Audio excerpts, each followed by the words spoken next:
Seus fintechers, motherfuckers! Ah, voltei a falar a palavra. Foda-se. Eu não consigo. É mais forte que você, Descaracteriza o canal. Verdade. Então, assim, foda-se.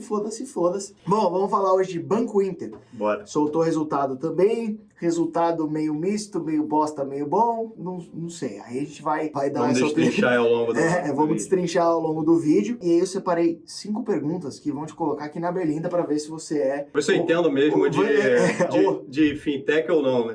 Bora. Pergunta number 1. Na comparação com o Nubank, Banco Inter, BID11, está mais avançado enquanto empresa? Porque as empresas, quando a gente monta uma empresa, normalmente a gente quer montar uma empresa com fins lucrativos, né? Sim. Que seja bom para todo mundo. E Nubank não é tão óbvio assim, é uma empresa de extremo crescimento que ainda não entendeu muito bem como rentabilizar. Banco Inter me parece estar um pouco mais avançado. Tu concordas? E se discordas, que passe na RH amanhã. Não, eu concordo pelo seguinte. Quando a gente olha métricas contábeis, resultado financeiro de fato, o Inter entrega mais do que o Nubank. Na comparação ali de métricas operacionais, na minha opinião, o Nubank é um canhão. Tá. Agora a gente comentou no vídeo anterior, ter 33% da população adulta brasileira na base de clientes é absurdo. São 56 milhões de clientes do Nubank versus 18 do Banco Inter.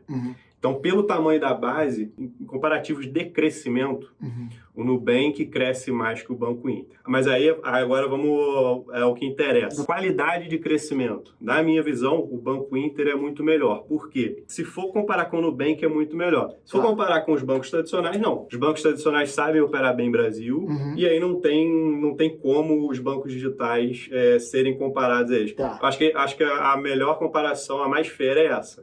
Vamos comparar bancos digitais com bancos digitais. E aí, em termos de resultado financeiro, na minha opinião, a qualidade do resultado do Banco Inter é muito melhor. Entrega um resultado operacional mais saudável. Se a gente olha a carteira de crédito do Inter, ela é muito mais diversificada do que a do Nubank. O Nubank tem 2 produtos, cartão de crédito e crédito pessoal. Tá. Quando a gente olha o Banco Inter, a gente tem lá... Imobiliário.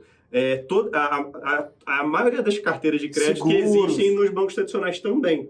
Ele é mais parecido com um banco de varejo mais completo, digamos assim. Isso, ele é uma fintech que tem produtos dos bancos tradicionais. Tá. Então, na minha opinião, em termos de qualidade de resultado, o Inter entrega mais que o Nubank, sendo que se for olhar métricas de crescimento, o Nubank... mas aí dá um pau em todo mundo, né? Não dá nem para comparar. Sim, o Nubank cresce, mas com menos qualidade, digamos assim, do ponto de vista do sócio. Isso, porque na minha visão, o que o Nubank quer?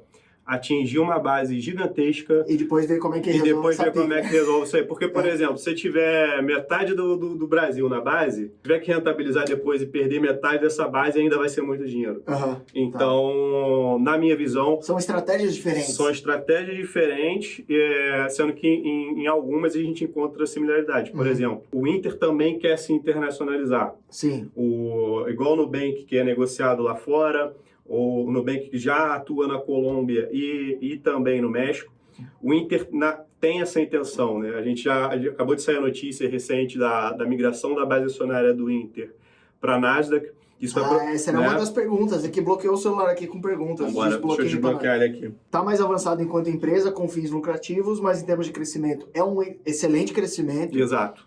A base de clientes ativos, pelo que eu li no nosso relatório, ela não cresce tanto quanto a base de clientes total, sim, certo? Mas o principal banco digital concorrente dele também tem o mesmo problema, ou até um problema um pouco maior. Agora, a questão que não quer calar o dinheiro é uma commodity, certo? Para você pegar emprestado, você vai no que tem a menor taxa. Você não fala, eu amo o Bradesco e se ele me cobrar uma taxa maior... Ninguém é apaixonado pelo banco. Exatamente, porque o dinheiro, R$1 é R$1. Exato. Em qualquer... banco. O ambiente concorrencial, ele tende a apertar porque a gente teve um boom, né, de fintechs. Nossa, está no hype, que coisa linda. Os grandes estão olhando para isso, os grandes têm mais caixa, os bancos... Capacidade financeira, né?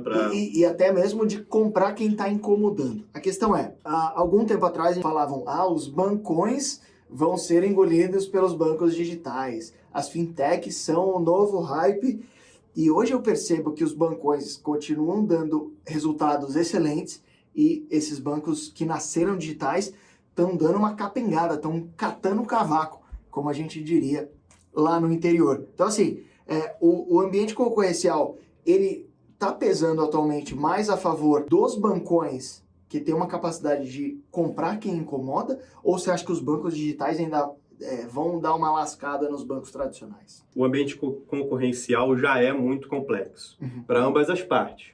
Porque, de um lado, você tem um concorrente que sabe emprestar dinheiro como ninguém. Tá, que são os bancões. Que são os bancões. E do outro, você tem os bancos ali que têm uma veia de crescimento muito forte e estão dispostos a sacrificar lucratividade para poder crescer. Tá. E aí o que acontece, né, quando a gente faz um mix de forças ali? É um ambiente concorrencial muito complicado. Por quê? Os bancões vão ter que concorrer contra as fintechs no sentido de não cobrar tarifas. Tá. Que assim, isso já a gente deve isso, por exemplo, ao Nubank. Né? Sim. Ele foi o pioneiro. Disruptou a porra toda. E melhorou a qualidade de serviços, inclusive dos bancões. Sim. Que antes era muito pior do que era hoje. Mudou o ecossistema inteiro, Mudou o ecossistema inteiro e a indústria deve muito ao Nubank por conta disso. Só que é uma concorrência baseada ali em não cobrança de tarifa, numa plataforma que se transforma num super app onde você encontra tudo. Isso, para os bancos digitais, consome muito caixa, porque você tem que fazer aquisições muitas das vezes. Porque investir em tecnologia. Às vezes é melhor fazer uma aquisição, porque construir internamente sai mais caro, ou não tem um know-how. Então, por exemplo, quando a gente olha para o Inter, é um app completo. Você encontra seguro, você encontra os serviços tradicionais do dia a dia bancário, você encontra crédito, você encontra investimento, você encontra agora também possibilidade de enviar remessas para o exterior, com a aquisição que eles fizeram recente da YouSend. Então, o que vai acontecer? O ambiente concorrencial vai ser cada vez mais complexo e essa quantidade gigante de fintechs, na minha visão, tende a algum momento caminhar para o seguinte. Uma consolidação. Uma consolidação onde tenham 2 ou 3 vencedores.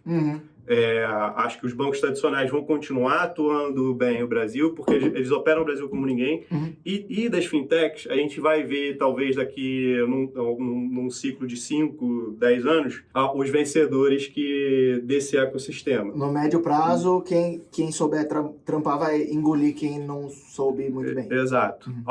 Por exemplo, alguns bancos digitais menores vão ser engolidos por bancões e pelos bancos digitais que já são maiores, e vai ter uma consolidação ali que vai evidenciar quem são os vencedores. Excelente. Bom, agora vamos falar de uma parte um pouco burocrática que eu acho que gera um pouco de burburinho desnecessário, que é o fato do Inter ir para a Nasdaq. A gente tem uma questão regulatória aqui na Bolsa Brasileira de majoritário, 50%. É bem chata essa parte. E eu lembro quando eu fui no lançamento do BDR da XP, o Benchimol explicou um pouco essa parte de como que a parte societária influencia se você vai abrir capital aqui ou lá. Então, se você pudesse explicar essa parte aí, para não acharem, meu Deus, o Banco Inter não acredita no Brasil, porque assim, as pessoas elas vão no raciocínio mais óbvio e falam um monte de groselha na internet. Então, explicar um pouco mais o porquê essa opção de ir para a Nasdaq e tudo mais. Assim, do ponto de vista estratégico, o que o Inter deseja ao fazer isso? Ter acesso a um mercado com muito mais liquidez. Sim, com muito mais dinheiro. Com muito mais dinheiro, acostumado com empresas de crescimento. O investidor brasileiro tende a ser ali mais velho, tende a ter uma carteira com, por exemplo, empresas que têm um perfil mais previdenciário, que pagam bons dividendos. Lá fora, eles estão acostumados com essas empresas de crescimento, né? Queima caixa e vamos dominar o mundo. É isso. Então, assim, na minha visão, vai ser positivo para o Inter. Por quê? Porque eles vão ter acesso a um mercado gigante, super líquido, que vai propiciar ali um aumento de patrimônio via equity para fazer novas aquisições e fazer investimentos. Regulatoriamente, tem uma questão que é limitadora para os bancos brasileiros, sim, em estarem aqui, em não estarem lá e terem a base acionária aqui. Qual é?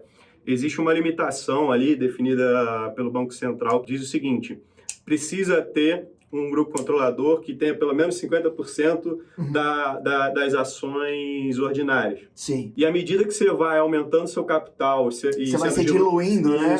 Você vai se diluindo, entra ali chega um momento que você vai ser diluído a ponto de perder a participação majoritária. A participação majoritária.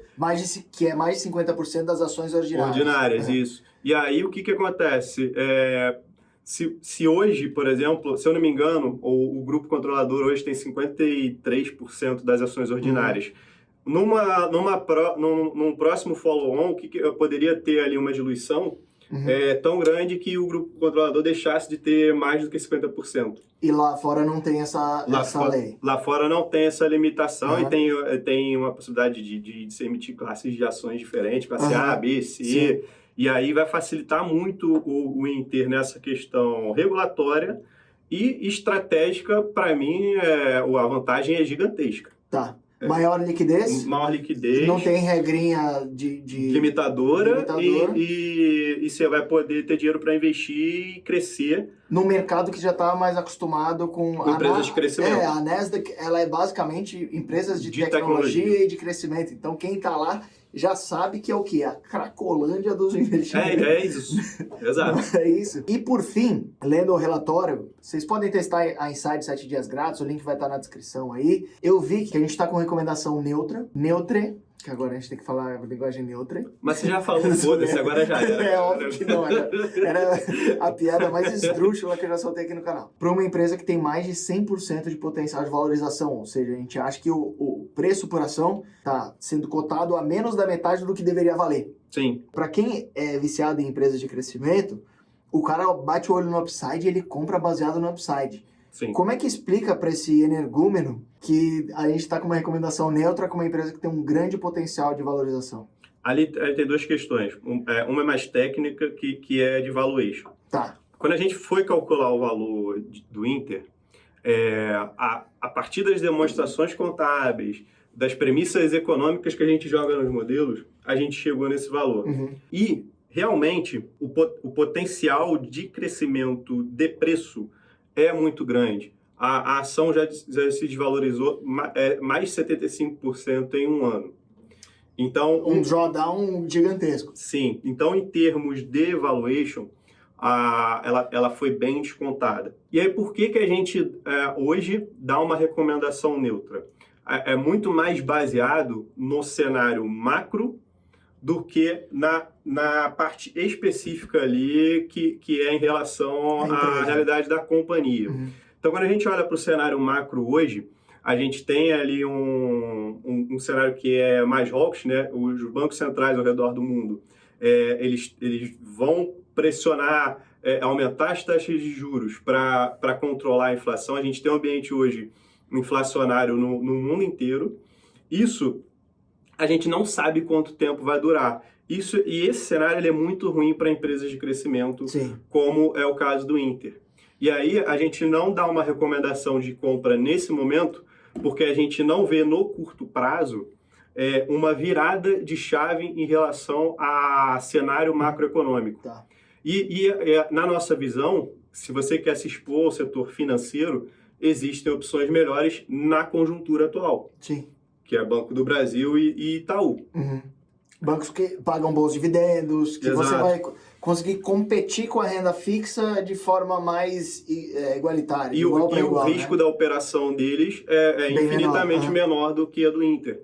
Então, assim, a nossa recomendação neutra é baseada em cenário macroeconômico. E também em opções alternativas. Exato. Que estão dentro do mesmo setor, né? Não acreditar no potencial de crescimento da companhia. Na minha visão, eu acho que a companhia vai experimentar um crescimento grande nos próximos anos, assim como no Nubank. Isso no futuro tem que acontecer, né? Porque senão não faz sentido. Isso vai se reverter em resultado. Mas pro cenário atual, a gente enxerga opções melhores para você se expor no setor financeiro. Até mesmo porque a gente cobre muito ativo e tem que lembrar que os ativos, eles concorrem entre si, né? Competem. Todo mundo tem dinheiro finito, eu acho. Eu não sei que você seja traficante, alguma coisa assim. Comenta aqui se você for. Então, a alocação, ela compete uma coisa com a outra. Então, Sim. na hora da gente dar recomendação, a gente também pensa quais são as outras melhores possíveis alternativas, né? Eu acho que é por isso que a gente está com a recomendação neutra para Banco Inter. Quando a gente fala de portfólio, né, existe uma caixinha no portfólio do setor financeiro. Sim. E aí, dentro dessa caixinha, assim, você tem que encontrar a melhor opção, dado o cenário macroeconômico que você passa, e também olhar ali para a realidade da empresa. Então, assim, dentro da caixinha do setor financeiro, a gente está enxergando hoje melhores opções. É simplesmente isso. Não, excelente. Então, assim, bancos tradicionais, aparentemente, estão mais atrativos do ponto de vista do investidor. Sim. E aí, as nossas top picks seriam Itaú e Banco do Brasil. Sim. Certo? E bancos digitais apontaram uma arma na sua cachola. Fala, vamos estourar a careca do Israel. Nubank ou Inter? Inter. Fechou? Eu não vou nem... essa explicação ela foi dada. É Inter e ponto. Por conta dos motivos que a gente já comentou. Excelente. Isso, obrigado, mano. Quando quiser voltar, é só você bater aqui na porta e falar, Pete, quero um uísque. Aí eu abro a porta. Aí você vem e grava um vídeo comigo. Valeu, galera. Fechou? Tamo junto. Abraço. Sigam a Inside também nas redes sociais. Inside Research no YouTube e no Instagram. É nóis.